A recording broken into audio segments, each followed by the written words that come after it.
Salut à tous, le journal du foot de ce vendredi 18 novembre. On commence bien sûr avec l'actu des Bleus à 4 jours du premier match de l'équipe de France lors du mondial au Qatar contre l'Australie. Grosse frayeur pour Olivier Giroud jeudi soir qui est resté au sol quelques instants après une frappe anodine à l'entraînement. On a senti une grosse inquiétude dans les rangs tricolores mais le Milanais a finalement pu reprendre la séance normalement.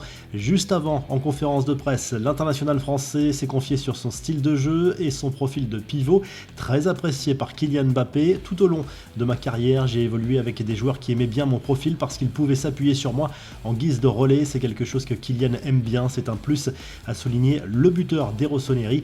Karim Benzema et Raphaël Varane, actuellement en phase de reprise, ont passé une grosse partie de la séance à travailler à côté du groupe, mais sans aucune gêne apparente.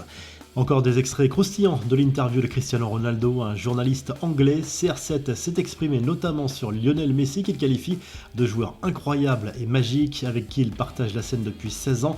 Il espère d'ailleurs pouvoir dîner un jour avec lui concernant son avenir. Le Portugais confirme vouloir quitter Manchester United et ouvre d'ailleurs la porte à un départ au Paris Saint-Germain pour jouer pourquoi pas avec Lionel Messi. Il confirme vouloir jouer jusqu'à 40 ans mais reconnaît qu'un titre de champion du monde avec le Portugal pourrait accélérer le processus vers la retraite. Le quintuple Ballon d'Or a également confirmé avoir refusé une offre colossale d'un club saoudien de 350 millions d'euros lors du dernier mercato estival.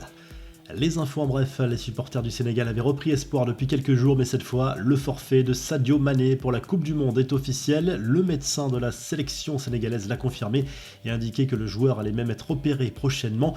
Une nouvelle récompense pour Karim Benzema, les Globe Soccer Awards, une cérémonie récompensant depuis 2010 des acteurs et actrices majeurs du football, se tenait jeudi soir à Dubaï. Le buteur du Real Madrid a été élu meilleur joueur de l'année. En 2021, ce trophée était revenu à un autre Français, Kylian Mbappé.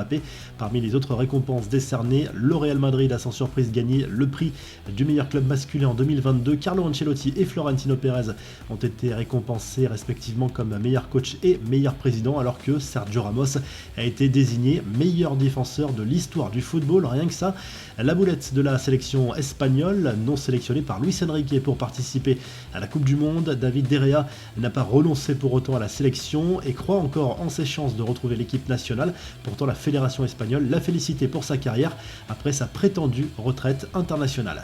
La revue de presse, le journal L'Équipe se penche sur les incertitudes côté bleu à 4 jours du premier match contre l'Australie lors du mondial, avec certains pépins physiques pour Benzema et Varane notamment, qui ne sont pas certains d'être remis à temps pour cette rencontre. En Espagne, les journaux sportifs reviennent à l'image de Marca sur le dernier match de préparation des joueurs de Luis Enrique contre la Jordanie, une victoire 3-1.